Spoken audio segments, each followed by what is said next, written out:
फिर से again good morning to all the students of class 10th। हम लोग का जो फिजिक्स का 11 चैप्टर चल रहा था प्रकाश का पहला लेक्चर, थोड़ा उसमें ऑडियो सिंक होने में दिक्कत हो गई।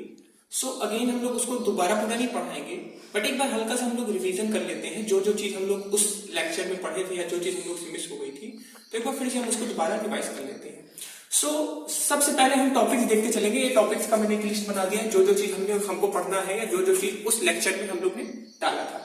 ठीक है, तो सबसे पहले हम बात करेंगे चैप्टर की। तो चैप्टर का जो नाम है वो है प्रकाश का परावर्तन एवं अपवर्तन। तो इस चैप्टर में जो भी चीजें या जो भी टॉपिक्स आएंगे या जो भी घटनाएं आएंगी वो किससे रिलेटेड आएंगी। जैसा कि नाम है चैप्टर का प्रकाश, तो जाहिर सी बात है जो भी आएगा वो प्रकाश से रिलेटेड आएगा। ज्यादा टाइम नहीं वेस्ट करेंगे, सीधे हम केवल मेन टॉपिक को कवर करेंगे। अब हम बात करेंगे प्रकाश की। तो प्रकाश क्या होता है आप जान लीजिए। प्रकाश एक प्रकार की ऊर्जा है जिसकी सहायता से हम वस्तुओं को देख पाते हैं। आप लोग अंधेरे में कभी भी कोई वस्तु को नहीं देख सकते। क्यों नहीं देख सकते? क्योंकि वहां प्रकाश नहीं होता। प्रकाश नहीं होगा तो आप वस्तु को नहीं देख पाएंगे। अब वस्तु किस प्रकार दिखती है हम ये भी समझ लेते हैं।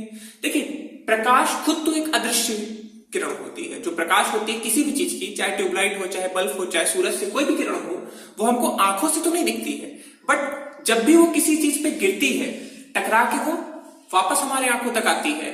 और जब वो हमारे आंखों तक आती है तो उसके फलस्वरूप, मतलब अगर प्रकाश आई हमारे आंख तक तो हमको वस्तु दिखेगी, अगर हमारे आंख तक नहीं आई तो वस्तु हमको नहीं दिखेगी। तो इस तरीके से आंख का, हमारा जो आंख अंग है हमारे शरीर में, उसका यही काम है कि हम वस्तुओं को देखते हैं। अगर आंख तक प्रकाश किरण नहीं पहुंची तो हमको नहीं दिखेगा, बाकी कहीं भी पहुंचे हमको वो वस्तु दिखने से रही। अब हम बात करेंगे प्रकाश के स्रोत की। प्रकाश के स्रोत से हमारा यह तात्पर्य है, या हम इस बारे में बात करना चाहते हैं कि प्रकाश किन किन तरीकों से उत्पन्न होती है। तो ध्यान दीजिए, प्रकाश के दो तरह के स्रोत होते हैं, एक द्युत प्रकाश स्रोत और एक होता है अद्युत प्रकाश स्रोत।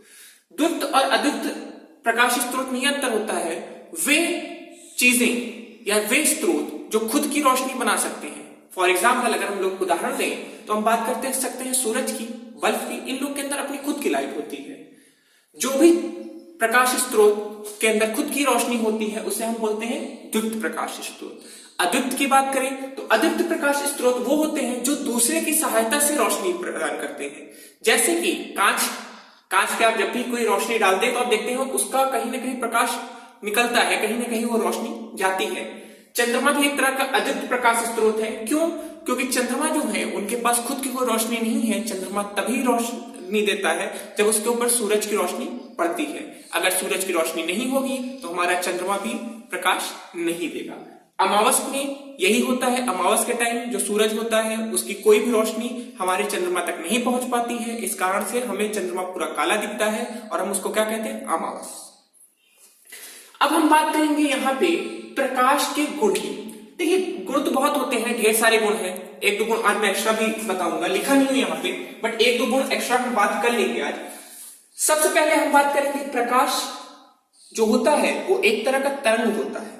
तरंग के रूप में प्रकाश एक स्थान से दूसरे स्थान जाता है, और जो तरंग होता है उसका नाम होता है विद्युत चुंबकीय तरंग। तो जो यहाँ पे तरंग है प्रकाश का, उसे हम बोलेंगे विद्युत चुंबकीय तरंग। प्रकाश जब भी एक माध्यम से दूसरे माध्यम में जाता है या संचरण करता है तो उसे कोई भी माध्यम की आवश्यकता नहीं पड़ती है। अर्थात अगर प्रकाश चाहे तो वो निर्वात में भी चल सकता है जहां पे कोई भी माध्यम नहीं पाया जाता है। प्रकाश की अगर हम गति की बात करें तो प्रकाश की गति जो है माध्यम पर निर्भर करती है। एक माध्यम से दूसरे माध्यम में जाने पर प्रकाश की गति में जो होता है परिवर्तन होता है। एग्जाम्पल के तौर पे अगर हम देखें तो प्रकाश की गति वायु और निर्वात में अगर हम देखें तो 3×10⁸ मीटर पर सेकेंड होता है। और वही जगह अगर हम कांच की बात करें तो कांच में यही गति हो जाती है 2×10⁸ मीटर पर सेकेंड। एक बात ध्यान रखिएगा, जो प्रकाश किरणें होती हैं वो सदा एकदम सीधी चलती है जब तक उनके रास्ते में कोई अवरोध ना आए। क्लियर है बात? अब हम इसके आगे बात करेंगे प्रकाशिक माध्यम की।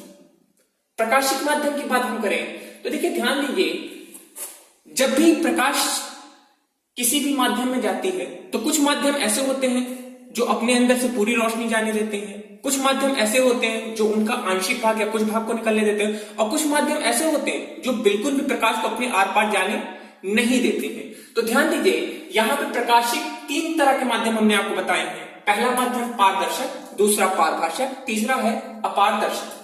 देखिए, पारदर्शक वो होता है जिनके आर पार जितनी भी रोशनी है पूरी की पूरी चली जाए।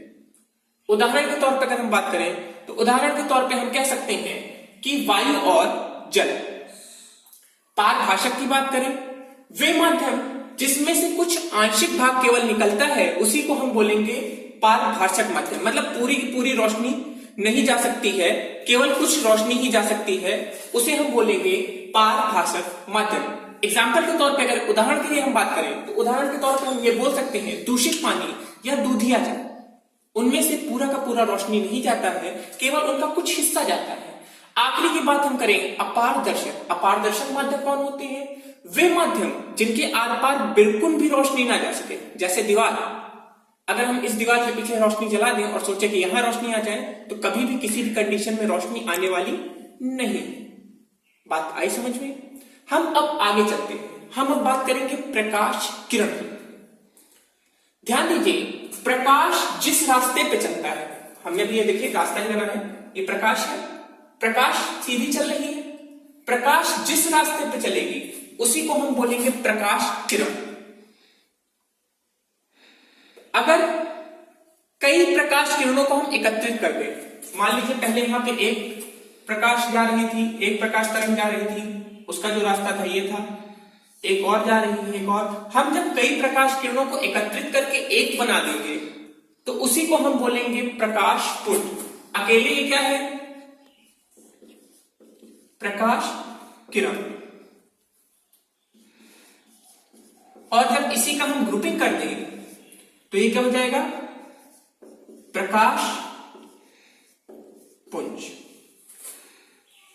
अब देखिए, प्रकाश पुंज भी जो होते हैं वो 3 प्रकार के होते हैं, अपसारी, अभिसारी और समांतर प्रकाश पुंज। अपसारी क्या होता है? जब कई जगह से प्रकाश, अब जरूरी नहीं है कि एक ही स्रोत हो, कई स्रोतों से लाइट आ सकती है। जैसे मान लीजिए स्टेडियम आप देखते हैं, क्रिकेट के स्टेडियम आप देखे होंगे, चारों तरफ रोशनी लगी रहती है, लेकिन बीच में जहां बैट्समैन खेलता है पूरे के पूरे प्रकाश वहां पे एकत्रित होते हैं, क्योंकि वहां हमको ज्यादा रोशनी की आवश्यकता पड़ती है। तो वही एक एग्जांपल मान लेते हैं, स्टेडियम में चारों तरफ रोशनी लगी है, बट वो एकत्रित कहां हो रही है? उसका इस तरह से फोकस होता है कि जहां पे बैट्समैन बैटिंग कर रहा है वहां पे रोशनी आए या पिच पे आए। तो देखिए, ध्यान दीजिए, जब प्रकाश किरणें एक ही स्थान पे एकत्रित हो जाए तो उसे हम बोलते हैं अपसारी प्रकाश पुंज।